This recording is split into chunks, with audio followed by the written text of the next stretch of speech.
건강기별과 영원한 복음인 세 천사의 기별이 몸과 팔의 관계처럼 한 몸이다 하는 것을 얘기하고 있습니다. 왜 우리가 물을 마셔야 사는가?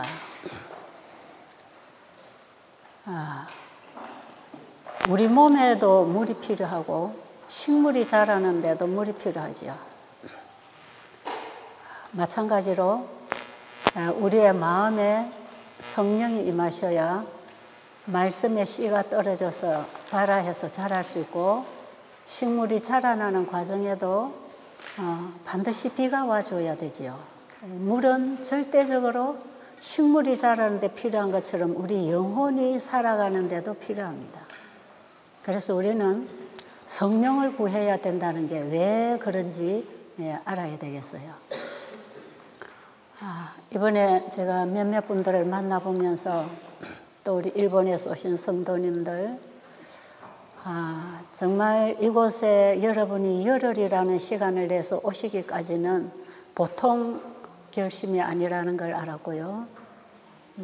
그 중에 대부분은 영적인 갈급함 때문에 오셨다고 하는 얘기를 여러분들에게 지금 듣고 있어요. 참 감사한 일이죠. 나는 세상에 뭐가 필요한 게 없고 뭐가 다 있고 하지만 나는 정말 예수님을 알고 싶어서 여기까지 왔다고. 그 바쁜 모든 걸 뒤로 하고 예수님 정말 알고 싶어 왔다고 하면서 막 눈물을 흘리는 분들이 몇 분들이 있어요. 참 그 영혼들에게 우리 하나님의 사랑의 비가 내릴 걸로 믿습니다. 여러분 시간마다 정말 성령을 구하시면서 이 말씀을 만나게 되기를 바랍니다. 아침에도 제가 이제 밥 먹는 얘기를 좀 해드려야 되겠죠. 이 건강 세미나에 오셨는데 밥을 어떻게 먹어야 되는지도 못 배우고 가면 안 되겠잖아요. 그런데 이 밥 먹는 얘기하고 우리가 하나님 말씀을 먹고 사는 얘기하고 똑같습니다. 이것도 이 몸하고 팔하고 관계처럼 똑같은 얘기로 연결되어 있어요. 그래서 우리가 밥을 왜 먹는지, 어떻게 먹어야 되는지, 밥을 먹을 때에 우리 몸은 어떤 도움을 받는지, 그것을 잘 깨닫게 되면 우리가 왜 하나님의 말씀을 먹어야 살고 그 말씀을 어떻게 먹어야 하고 먹을 때에 우리의 영혼이 어떻게 살게 되는지 똑같은 얘기예요. 이 보이는 사물을 통해서 보이지 아니하는 영적 사물을 항상 만나게 돼 있어요. 그렇기 때문에 이 보이는 사물 따로, 보이지 않는 영적인 세계 따로가 아니면 이 따로가 아니면 이게 하나예요, 하나. 우리는 보이는 사물을 통해서 보이지 아니하는 사물에 다가가는 것이에요.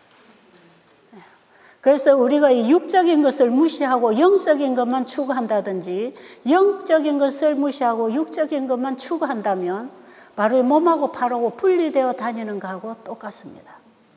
신앙은 믿음과 행함이 하나로 움직일 수 있다고 하는 거, 이걸 여러분이 좀 복음에 대한 이해를 하시게 되기를 바라면서 제가 밥 먹는 얘기를 좀 하겠는데요.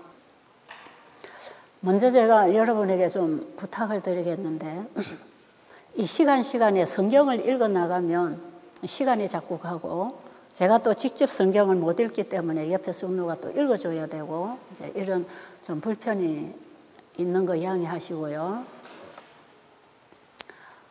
여러분이 이 집회 동안에 제일 많이 읽어야 할 성경절이 있는데, 이게 계시록 14장을 좀 계속 좀 읽어주세요. 외우면 더 좋겠습니다. 계시록 14장은 굉장히 중요한 장입니다. 성경 전체를 포괄해서 아주 노른자유와 같은 복음 전체가 그 속에 다 들어있어요. 세 천사의 기별이 성경 전체 복음을 만나게 하는 기별이고, 그것이 계시록 14장에 6절부터 기록되어 있는데요. 계시록 14장 1절부터 5절까지의 그 14만 4천인, 누구든지 교회를 좀 다니고 진지하게 신앙을 하는 사람들은 이 14만 4천인이 누구인가, 어떤 사람인가, 이것이 실수인가, 아니면 상징수인가, 이런 부분을 가지고 상당한 논란이 일어나기도 하는 중요한 주제이기도 하죠. 요한계시록 14장 1절부터 5절에 그 14만 4천인 그 남은 무리 하나님의 백성들을 만들어내는 기별이 바로 6절부터 12절의 세 천사의 기별입니다. 그 이후에 이제 심판 이후 예수님 재림이 따라옵니다. 그러니까 예수님의 재림이 오기 전에 반드시 14만 4천인이 만들어져야 되고, 그 14만 4천인을 만들어내는 마지막 시대의 현대 기별이 세 천사의 기별, 계시록 14장 6절로 12절 세 천사의 기별.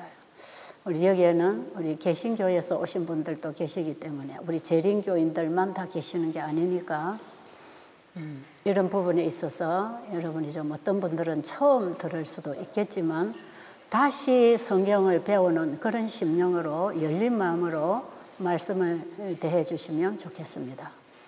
자, 이 세 천사의 기별, 이 기별이 창세기 1, 2, 3장에서 온 전체적인 복음이라고 했죠.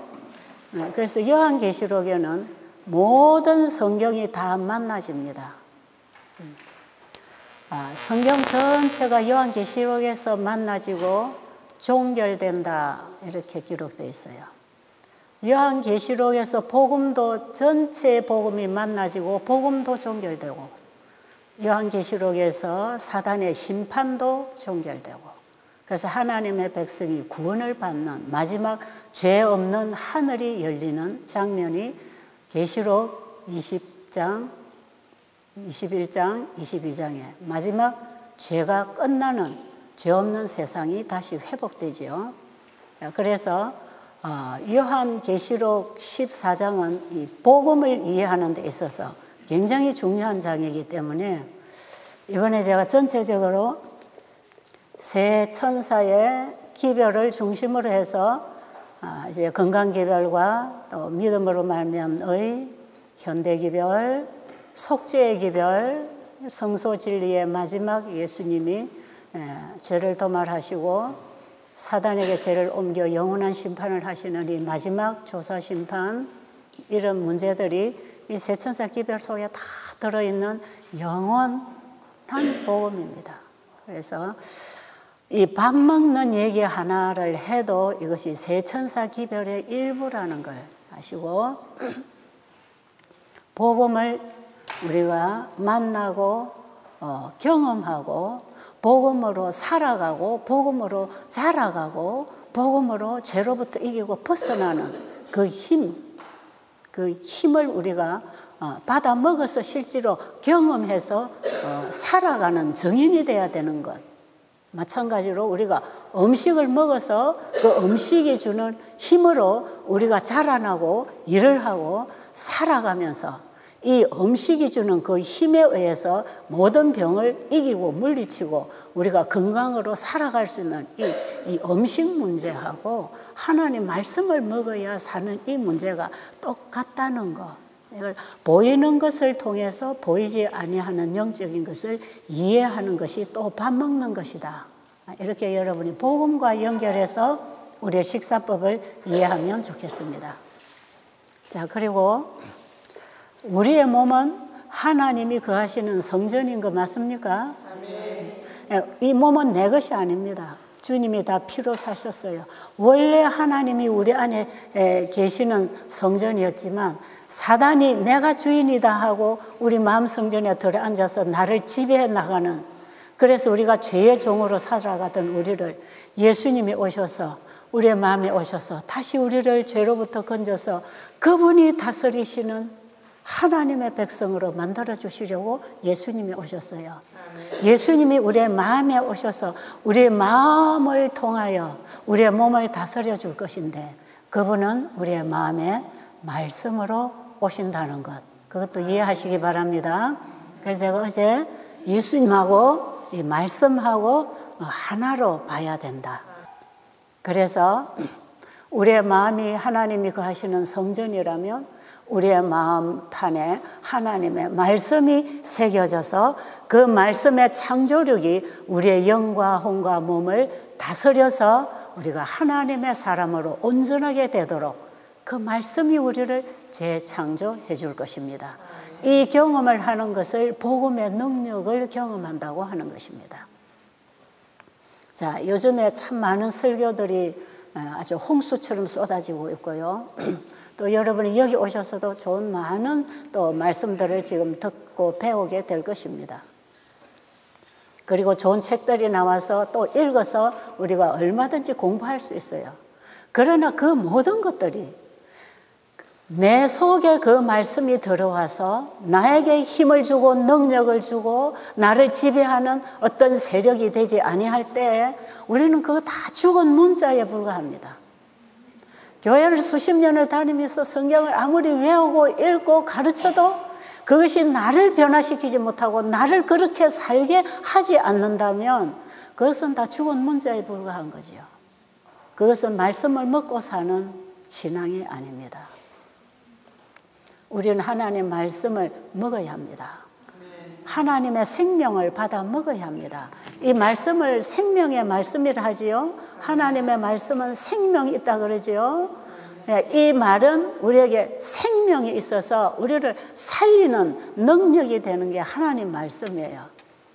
그런데 예수님은 자신을 나를 먹어라, 나의 살을 먹고 나의 피를 마시는 자는 영생을 가졌다 그랬어요. 예수님은 자신을 먹으라 그럽니다. 나를 먹어라, 내 살을 먹고 내 피를 마셔야 영생이 있고 마지막 날에 내가 그를 부활시킬 수 있다. 요한복음 6장에서 그래 말씀하셨는데 6장 63절에 보면 내가 너에게 이르는 말이 영이요 생명이다. 그러니까 예수님 자신이 말씀이요, 이 말씀 안에 영이 있고 생명이 있다는 것입니다. 그래서 우리가 말씀을 먹어야 된다. 말씀을 먹어야 된다는 게 오늘 아침에 제가 여러분에게 말씀드리고자 하는 초점이 되겠습니다.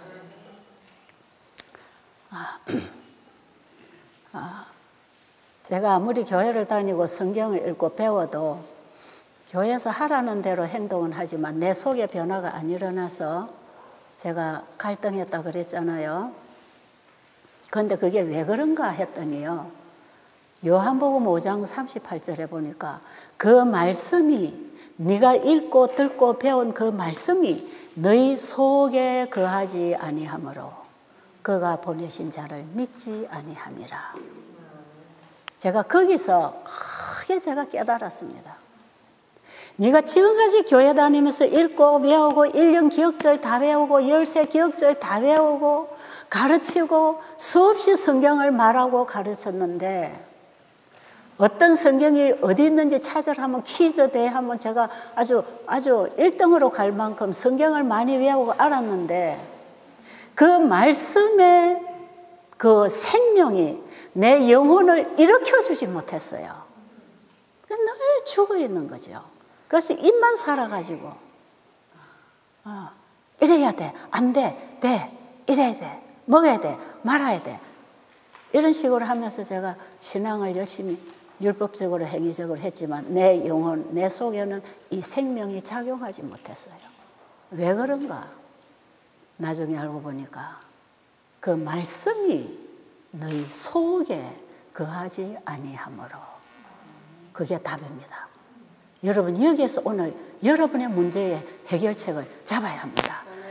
여러분 밥상을 차려놓고 아무리 건강식 현미밥을 하고 자연식 채식을 하고 견과류를 갖다 놓고 이것이 건강에 좋고 이것은 어디 좋고 여기는 비타민이 많고 여기는 칼슘이 많고 아무리 영양학적으로 배우고 그에 따라서 요리를 잘해서 밥상을 차려놨지만 그 음식이 내 몸에 들어가서 내 몸에 피를 만들고 정상적인 세포를 만들고 면역력을 일으키고 내 몸을 보호하고 내 몸을 살게 하는 생명력으로 역사하려면 음식을 먹어야 합니다.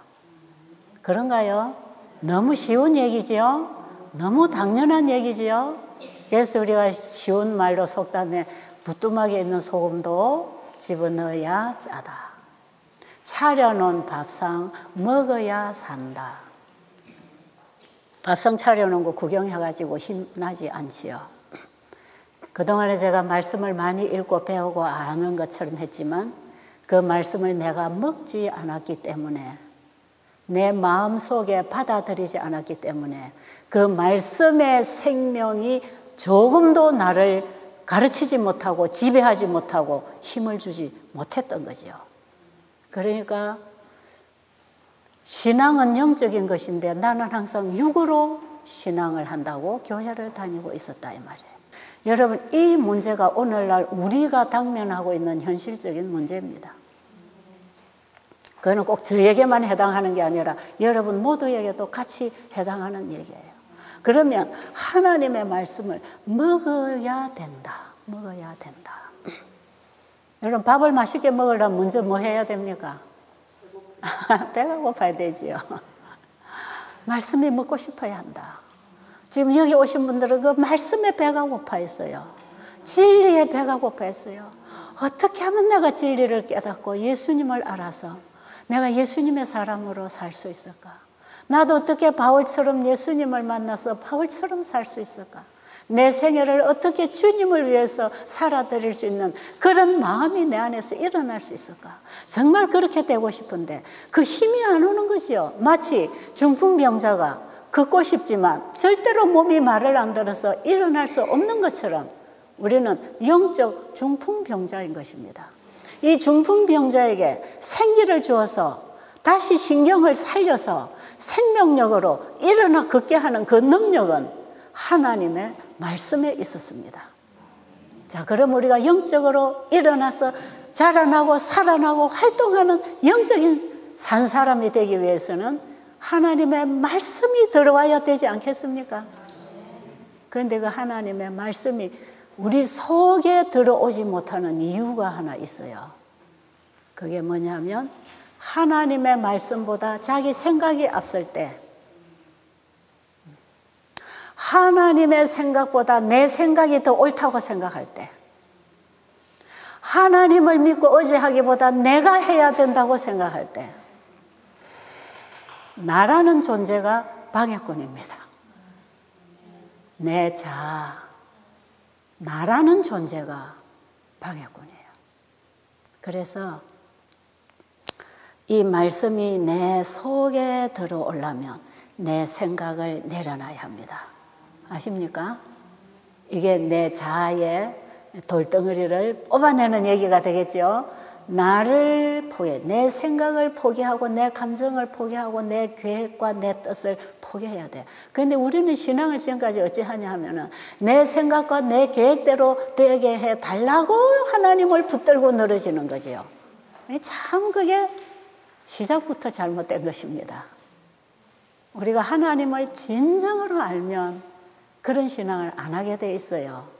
하나님을 우리가 알면 그분에게 다 맡기게 돼 있습니다.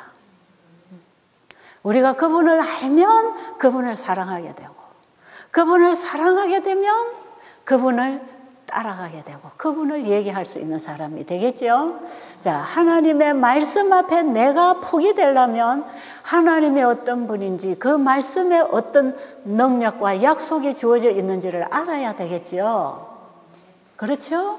그래서 제가 어제 오전 시간에 제가 여러분에게 제가 창세기 1장에서 하나님의 말씀의 능력이 우주를 만들어내는 놀라운 능력이 있었다는 것.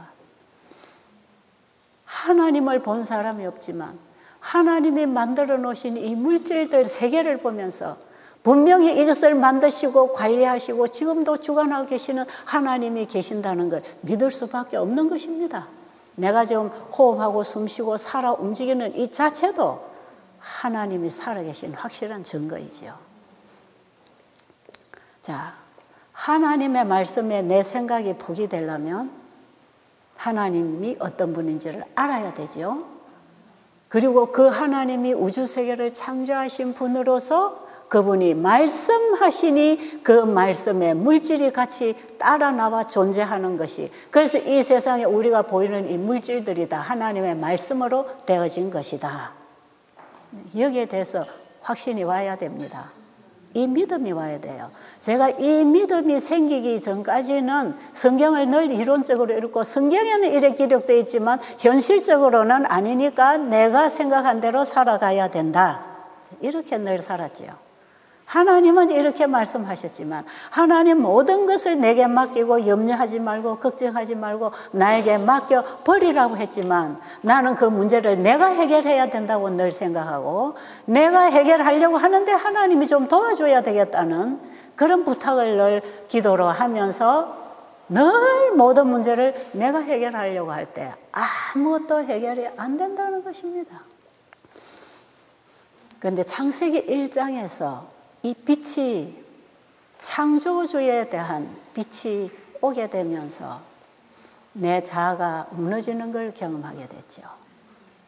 여러분, 키 큰 사람 앞에, 내가 키가 크고 날씬하다 생각했지만 나보다 훨씬 크고 훨씬 날씬한 사람 앞에 가면 나보다 큰 사람이 있구나. 내가 작은 사람이구나.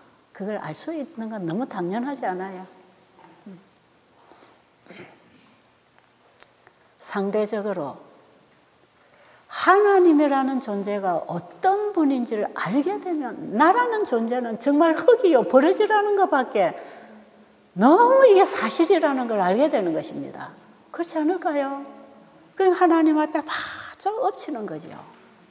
나는 아무것도 아니고 나는 흙입니다. 그 하나님을 보는 것이 중요합니다. 여러분의 영적 안약을 발라서 그 하나님을 보아야 합니다. 하나님의 말씀 속에서 그 하나님이 보여져야 합니다. 창세기 1장만 열어도 그 하나님이 보여집니다. 저는 교회를 다니고 30년 만에 그 하나님이 보여지기 시작했어요. 그때부터 저는 그 하나님을 두려워하고 정말 그분에게 내 모든 것을 맡길 수 있고 그분이야말로 나의 유일한 힘이요 능력이요 나의 전부라는 것을 알게 될 때 내 인생, 내 모든 것을 내 계획과 뜻을 그분에게 내려놓을 수 있었다 이 말이에요. 여러분 이런 얘기는 책 읽어가지고 깨닫는 게 아니고 내가 그렇게 되어져야 되는 것이다 이 말이에요. 우리가 지금 책을 읽으면 얼마나 믿음으로 말미암은 의에 대한 좋은 글을 많이 써놨습니까? 오늘 아침에도 이 믿음의 의의 삶에 대해서 우리 조집사가 또 읽어줘서 제가 좀 들어볼 때 이런 좋은 글이 많이 있는데 이게 진짜 맞는데 이것이 어떻게 나에게 경험이 되게 하느냐. 이게 문제라는 거죠. 이게 밥상만 쳐다보지 말고 밥을 먹어야 된다는 것입니다. 하나님의 말씀을 먹고 사는 것하고 우리가 매일 밥을 먹고 사는 것하고 똑같이 필요하다 이 말이에요. 그리고 똑같은 힘과 능력을 받는 것이다 이 말이죠. 그런데 그 하나님이 어떤 분이며 그분의 말씀이 어떤 것인지를 알게 되면 그 말씀 앞에 굴복됩니다. 사람은 말을 해서 이루어지는 게 없어요. 근데 하나님은 말씀하시면 바로 물질이 같이 옵니다. 놀랍지 않아요? 우리의 남은 삶을 하나님의 말씀 앞에 굴복시키고 그 말씀을 먹고 말씀으로 살 때 우리는 새로운 출발이 일어나는 것입니다. 여러분 뉴스타트라고 하는 새로운 출발이 창세기 1장으로 시작하라 이 말이에요. 창세기로 돌아가서 창조주를 믿고 창조주의 말씀에 따라 네 모든 생각과 뜻과 삶을 그 말씀에 굴복시키고 그 말씀으로 인하여 살아갈 때 우리에게는 새로운 인생이 열립니다. 그래서 우리 운명이 바뀝니다. 실제로 바뀌어요. 실제로 생각이 바뀌어요. 우리가 하는 일이 바뀌고 말이 바뀌고 우리의 가치관이 다 바뀝니다. 자, 그러면 이제 밥 먹는 얘기 본론으로 들어가서 창세기 1장 11절에 보면 하나님께서 뭘 창조하셨지요? 뭘 창조하셨나요? 창세기 1장 11절에 땅에는 씨 맺는 채소와 씨 가진 열매 맺는 나무를 내라 하시니 그대로 되니라. 자, 창세기 1장 11절에 하나님이 땅에는 씨 맺는 채소와 씨 가진 열매 맺는 나무를 내라 했더니 이 땅에서 각종 종류대로 씨 맺는 채소와 각종 종류대로의 씨 가진 열매 맺는 나무들이 쫙 나왔단 말이에요. 모세가 이 창세기를 기록할 때 그 계시를 받을 때 무엇을 받겠습니까? 창세기를 기록한 모세가 계시 가운데 뭘 보고 그렇게 기록했을까요? 여러분, 글자로는 단순하게 우리가 몇 구절로 읽고 있지만 이 광경이 벌어지는 걸 계시로 봤을 때 모세가 어떠했겠느냐 이 말이에요. 우리가 그 광경을 좀 생각해 볼 필요가 있겠습니다. 땅에서 각종 씨 맺는 채소와 씨 가진 열매 맺는 나무들이 쫙 일어나서 주렁주렁 맛있는 과일들이 종류대로 달려 있었을 것입니다. 이거 왜 만드셨는지 아십니까? 왜 만들었을까요? 예, 바로 창세기 1장 29절에 사람에게 먹이려고 하나님이 우리의 먹거리를 미리 만들어 주신 것입니다. 창세기 1장 29절 한번 읽어보실래요? 다 같이 한번 읽어보실래요? 네, 한번 읽어보세요. 시작. 하나님이 가라사대 내가 온 지면에 심는 모든 채소와 씨가 열매맺는 모든 나무를 너희 소문이 되리라. 분명하지요. 하나님이 말씀하시기를 지면에 모든 씨 맺는 채소와 열매 맺는 나무를 너희에게 주노니. 누구에게 주려고 만드셨어요? 우리에게, 너희에게 주노니 이거 먹고 살아라. 사람은 먹어야 살게 만들어져 있습니다. 안 먹고 살 수 있는 사람 있나요? 먹어야 살 수 있도록 만들어 놓으신 모든 동물성들에게는 하나님께서 먹을 식물을 만들어 주셨는데 창세기 1장 30절에는 보면 짐승들에게 뭐 먹으라 그랬죠? 푸른 풀을 식물로 주노라 하시니 그대로 되니라. 짐승들은 풀을 먹어야 되고 사람들은 씨 맺는 채소와 씨 가진 열매 맺는 나무를 먹도록 하셨고, 하나님 이걸 창조하신 것은 동물들, 짐승들과 사람들에게 먹고 살 양식을 만들어 놓으셨다 이 말이에요. 그러니까 우리 사람이 영구적으로 먹고 살아야 할 음식이 있다면 그것은 창세기 1장 29절의 음식입니다. 이해하시나요? 그런데 왜 동물을 먹게 됐습니까? 이 죄로 인해서 짐승을 잡아먹는 일들이 생겼어요. 그건 이제 나중 일입니다. 지금 우리는 창세기 1장에서 우리가 먹을 음식을 하나님께서 식물성으로 주셨다고 하는 그 의미를 좀 알아야 되겠어요.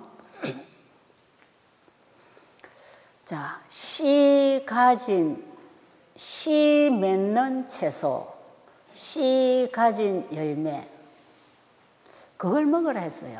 짐승을 잡아 먹으라 안 했어요. 그래서 창세기 1장 27절, 28절에 보면 하나님이 물에 있는 물고기나 공중에 있는 새나 땅에 기어다니는 짐승들은 잡아먹게 만드신 게 아니고 왜 만드셨다고 했죠? 다스리게 하려고 만들어주셨어요. 분명하게 여기에 구분이 되어 있습니다. 그런데 우리는 지금 땅에 기어다니는 짐승이나 물에 있는 물고기나 공중에 날아다니는 새를 잡아먹으라고 생각하고 먹는지 모르겠어요. 성경을 읽고 하나님을 믿는 사람들도 지금 이것들을 다 잡아먹고 있잖아요. 근데 하나님은 이걸 우리에게 먹을거리로 만들어주지 아니하시고 함께 살 친구들로 만들어주셨습니다. 우리가 먹을 것은 뭐다? 창세기 1장 11절에 창조한 바로 씨 맺는 채소와 씨 가진 열매 맺는 나무를 우리에게 먹을거리로 주기 위해서 만들어놨기 때문에 우리를 만드신 하나님이 먹을거리로 만들어주신 그것이 우리를 살게 하는, 건강을 주고 살게 하는 음식이라.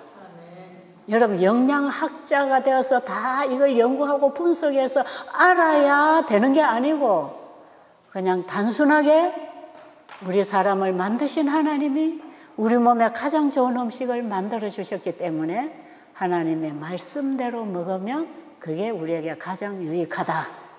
여기에 대해서 믿음을 갖게 되시기 바랍니다. 진리는 너무 단순하고요. 여러분, 이번에 여기 오신 분들은 반드시 여러분의 집에 돌아가서 밥상의 개혁이 일어날 것입니다. 아멘을 한 사람밖에 안 합니까? 다른 분들은 듣고 또 잊어버리고 갈 것입니까? 에? 어떻게 할 거예요? 여러분 집에 돌아가면 밥상을 어떻게 이제 차려야 되는지 아시겠어요?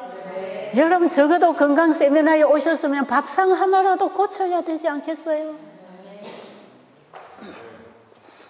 감사합니다. 자, 왜 그런가? 왜 그런가? 씨 맺는 채소와 씨 가진 열매 맺는 나무. 근데요, 누가복음 8장 11절에 보면요, 씨 뿌리는 비유의 얘기를 예수님이 하실 때 씨는 하나님의 말씀이요 그랬죠. 여러분, 씨는 하나님의 말씀이 씨랍니다. 씨가 땅에 들어가면 뭔가 물질이 나옵니까? 마찬가지로 하나님의 말씀이 선포되면 물질이 생깁니까? 하나님의 말씀을 씨앗에 비유를 했어요. 그래서 하나님의 말씀이 바래지니까 씨 맺는 채소와 씨 가진 열매 맺는 나무를 내라고 하나님의 말씀하시니 그게 씨 맺는 채소와 씨 가진 열매 맺는 나무가 나왔지요. 그 씨 가진 채소와 나무가 나온 것은 그 씨가 또 어느 씨에서 온 것입니까? 하나님의 말씀의 씨로부터 씨앗의 생명을 받고 씨 가진 채소와 나무가 나왔어요. 자, 그러니까 이 우리가 먹고 살아가는 이 식물에 있는 그 씨 그것은 원래 어디서 왔다고요? 하나님의 말씀에서 왔다. 자, 그 씨 가진 식물을 우리가 이제 먹어야 될 때, 여러분 식물성을 먹을 때 우리가 햇빛 에너지를 받아서 식물이 탄소 동화 작용을 해서 우리가 태양 에너지를 먹는 것이 밥을 먹는 것이다. 이제 이런 거는 우리가 이제 기본적으로 다 알고 있다고 생각할 때, 제가 지금 말을 너무 빨리 해서 우리 김수호 목사님 통역이 좀 힘드실지 모르겠네요. 네. 제가 자꾸 의식을 못하고 말을 하고 있어가지고 때때로는 막 빨리빨리 달려갈 때가 있어서 오늘 목사님이 좀 힘드시다고 하는데 최대한 노력하겠습니다.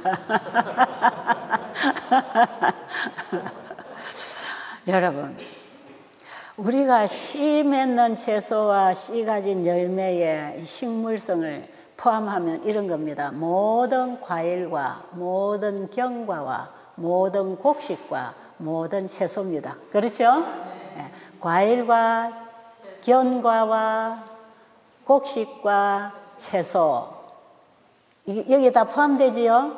그런데 엘렌 G 화이트 여사 책에 보면요, 과일과 견과와 야채와 곡식 속에는 우리의 영적, 지적, 육체적 발달에 필요한 모든 영양소를 다 함유하고 있다. 이렇게 써놨어요. 우리가 이거 영양학적으로 이해하면 절대로 이해 안 됩니다. 그렇겠죠? 그런데 이건 하나님의 말씀에서 왔기 때문에 될까요? 엘렌 G 화이트 여사가 이 글을 쓸 때는 보이는 물질만 가지고 얘기를 한 게 아니라 이 모든 물질이 하나님의 말씀에서부터 파생되어 나와서 우리가 이 물질을 단순하게 먹을 때 우리가 하나님의 말씀을 먹게 되므로 우리의 영과 혼과 몸이 살아갈 수 있는 에너지를 받는다는 얘기를 하고 있습니다. 자, 다시 말씀드릴게요. 우리가 입으로 먹는 음식은 물질입니다. 그렇죠? 거기에서 뭐 칼슘이나 단백질이나 지방질이나 비타민이나 이런 것들을 우리는 이 식물을 통해서 받아 먹어요. 그런데 이 식물, 씨 맺는 채소에서 나오는 식물, 씨 가진 열매 맺는 나무에서 나오는 이 식물을 우리가 먹었을 때에는 그 씨 속에 씨를 넣어주신 하나님의 말씀의 씨가 있을까요? 그렇겠습니까? 그럼 우리가 결과적으로는 식물성을 먹는 것은 하나님의 말씀을 먹는 것이다. 그 하나님의 말씀을 물질적으로, 영적으로 같이 먹는 것이다. 그러니까 우리의 영적 필요, 정신적 필요, 육체적 필요에 적합한 영양소들을 함유하고 있다. 그럼 이해가 되겠죠? 바이블이 왜 여러분 과일과 견과와 야채와 곡식 속에는 우리 영적인 활동, 발달, 개발하고 정신적, 육체적 발달에 필요한 모든 영양소를 다 함유하고 있다 했을 때에는 이거는 영양학적인 설명이 아니다 이 말이에요. 이것은 영적인 설명이고 하나님의 창조의 생명에 대한 의미를 담고 있는 것입니다. 자, 또 이런 글을 읽었어요. 제가 기억을 못해 몇 페이지에 나오는지는 모르겠지만 읽은 내용이 머리에 살아있어서 전달하면 한 조각의 빵 속에는 우리의 신앙이 들어있다 그랬어요. 그런 말씀 어디 읽어보셨죠? 우리가 먹는 이 밥, 물, 식물, 과일, 빵 조각 하나, 우리 입으로 들어가는 빵 조각 하나에는 우리의 신앙이 들어있다. 그러니까 밥을 먹되 그냥 배고프니까 밥 먹고 사는 게 아니라 이것이 다 뭐하고 관계되어 있다? 뭐하고 하나님의 말씀과 우리의 영적인 신앙과 관계가 되어 있다는 거야. 자, 그럼 예수님이 내가 하늘로부터 온 떡이라고 했습니까? 예수님이 떡입니까? 맞죠? 예수님은 나는 하늘로부터 온 생명의 떡이다. 너희들이 떡을 먹고 살 때에 너희들이 밥을 먹고 사는데 그 밥을 먹고 사는 것처럼 하늘로부터 온 떡인 나를 먹어야 영생한다. 그러니까 밥 먹는 거하고 예수님 먹는 거하고 같은 얘기입니까? 그러니까 우리가 왜 씨 맺는 채소와 씨 가진 열매 맺는 나무를 먹어야 되느냐 하면 이 씨에 하나님의 말씀이 와 있고 우리가 그 씨 가진 식물을 먹을 때에 우리는 하나님의 말씀을 또 먹는 것입니다. 그러니까 우리가 매일 물질만 먹는 게 아니라 뭘 먹고 산다? 하나님의 말씀을 먹고 산다. 그래서 우리의 밥상을 하나님의 말씀으로 차려야 한다. 이런 의미에서 여러분이 밥상을 차린다면 무슨 음식을 차려 먹게 되겠습니까? 식물성으로 차려 먹게 되겠지요. 이 외에도 우리가 이해할 부분이 굉장히 많습니다. 우리가 식물성을 먹어야 되는 이유, 왜 육류를 피해야 되는가 하는 이런 이유가 여러 가지로 우리가 이제 공부하려면 한없이 공부해야 되는 이런 부분들이 있겠지만 여기에 대한 여러분이 아주 중요한 핵심을 신앙으로 받아야 돼요.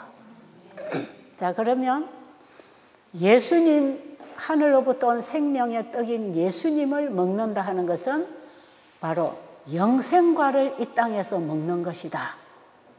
맞습니까? 네. 이 땅에서도 우리는 영원히 살 수 있는 영생과를 먹는데 바로 예수님을 먹는 것이다. 예수님이 살과 피를 먹어라 했을 때에 예수님을 먹는 것이다. 그런데 예수님을 먹는다는 의미는 하나님의 말씀을 받아 먹는 것이다. 이제 이렇게 설명이 됩니까? 자, 이제 실질적인 증거가 나와야 되는데요. 설명은 부족해도 실질적인 증거물이 나오고 있어요.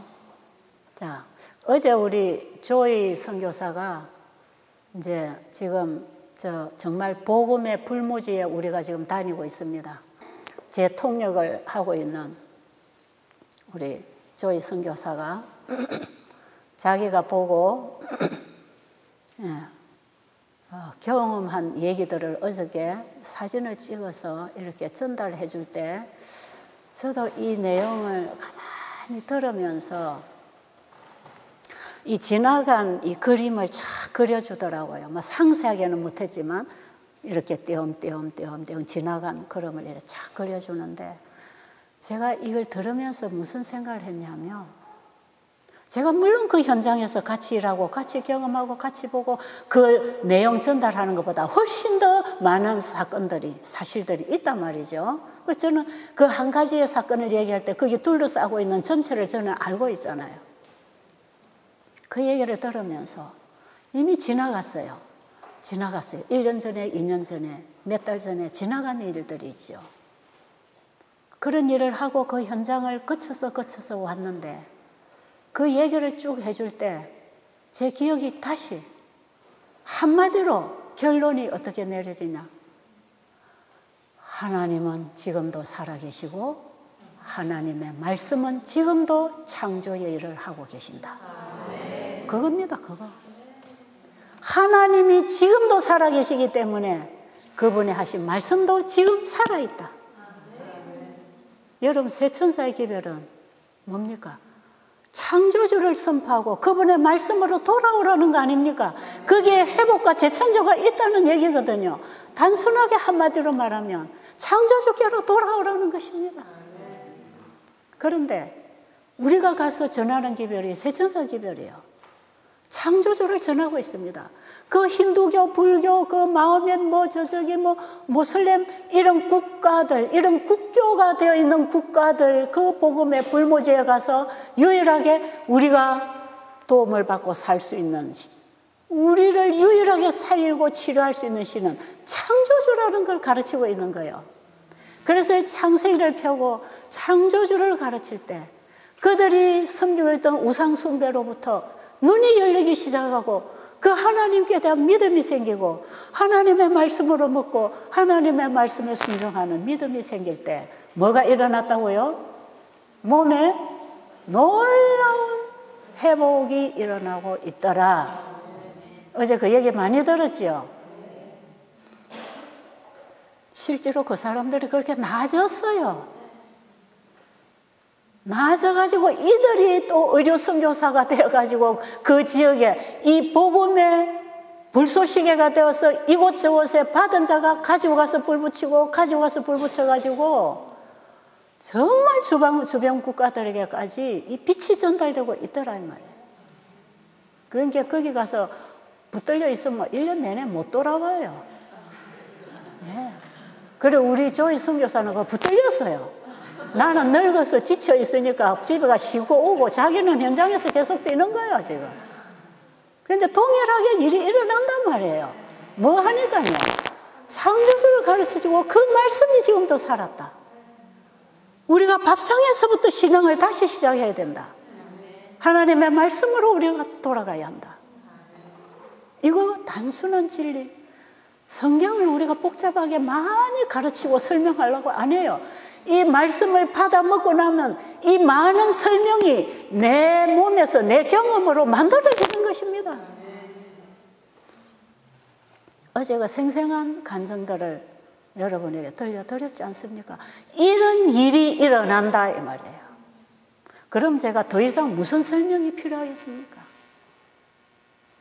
우리가 하나님의 말씀을 직접적으로 밥상을 차려서 먹고 직접적으로 그 말씀을 마음에 받고 행동으로 입맛으로 바꿔서 먹었을 때 사람이 변하고 생각이 바뀌고 몸이 회복되고 만드신 분이 고치시는 확실한 증거물들이 나오고 있는 것입니다. 하나님 살아계십니까? 하나님 말씀이 살아있습니까? 그 살아있는 생명을 우리가 받으면 죽어있는 우리의 영과 혼과 몸이 살아나겠습니까? 그래서 예수님의 재림을 맞이하게 되는 것이에요. 예수님 재림 때 영과 혼과 몸이 강건하게 되기를 원한다는 그 건강은 하나님의 생명 안에 있는 존재를 말하는 것입니다. 여러분, 이 건강기별이 그냥 이웃의 병자들 찾아가서 병 고쳐주는 방법으로 쓰라는 게 아니에요. 우리의 영혼이 회복되는, 우리의 마음 성전을 깨끗하게 정결하게 만들어주시는 이 마지막 속죄 사업과 함께 내 몸을, 하나님의 성전이 내 몸을 깨끗하게 관리하는 법입니다. 그게. 그래서 우리는 영적인 것이 육체에 영향을 미치고 육체적인 것이 영적인 활동에도 영향을 미쳐요. 왜? 사람은 영과 혼이 분리되어 있지 않기 때문에, 마음과 몸이 하나이기 때문에 서로 돕는 겁니다. 서로 연결되어 일하고 있는 것이에요. 자, 그래서 우리는 우리의 신앙을 어디서부터 시작하자? 밥상에서부터 신앙이 시작이 안 되면 다른 일도 안 돼요. 안 돼요. 그리고 하나님의 말씀이 우리 속에 들어오지 아니하면 이 개혁은 절대로 경험할 수 없습니다. 그러니까 이것은 다만 믿음으로 말미암은 의입니다. 여러분, 세천사의 기별이 믿음으로 말미암은 의라고 할 때 우리는 구체적으로 이렇게 회복의 경험을 하는 것이다 이 말이에요. 어제 여러분들 숙제 내드렸지요. 여러분이 받은 교재 제13장 건강개혁의 필요성을 좀 읽으라고 했는데 읽었습니까? 네. 그 부분을 여러분 좀 더 꼼꼼히 읽으시고 오늘 저녁에는 그 내용을 가지고 여러분이 영적 친교를 하셔서 지금 이 시대에 우리 건강개혁이 왜 필요한지, 여러분 병 고치는 데만 이게 필요한 게 아니고 병은 덤으로 회복되는 거지만 우리가 영적 활동을 해서 더 진리를 깊이 깨닫고 하나님의 음성을, 더 세미한 음성을 듣도록 하기 위해서 우리 몸을 관리해 주는 방법입니다. 이게. 여러분, 술 먹고 함부로 부절제하는 사람들이 절대로 영적인 사람이 될 수가 없어요. 절제하는 사람들이 영적인 생활을 할 수가 있는 것입니다. 그래서 이 건강개혁은 바로 신앙개혁과 같이 가는 것. 그래서 세천사의 기별은 우리의 살던 모든 바벨론 애굽에서부터 창조주께로 돌아오는 새로운 시작을 촉구하고 있기 때문에 우리의 생각에서부터 변화가 일어나야 하겠지만 그것이 우리의 생활에 옮겨져서 삶에서 변화가 일어나야 합니다. 이 시간 이 건강기별의 중요성에 대해서 또 복음과 건강에 관한 건강기별에 있어서 왜 이것이 하나로 가야 되고 우리가 신앙을 잘한다면서 우리의 생활에 건강개혁이 없다면 이것은 다 죽은 것이다 이 말.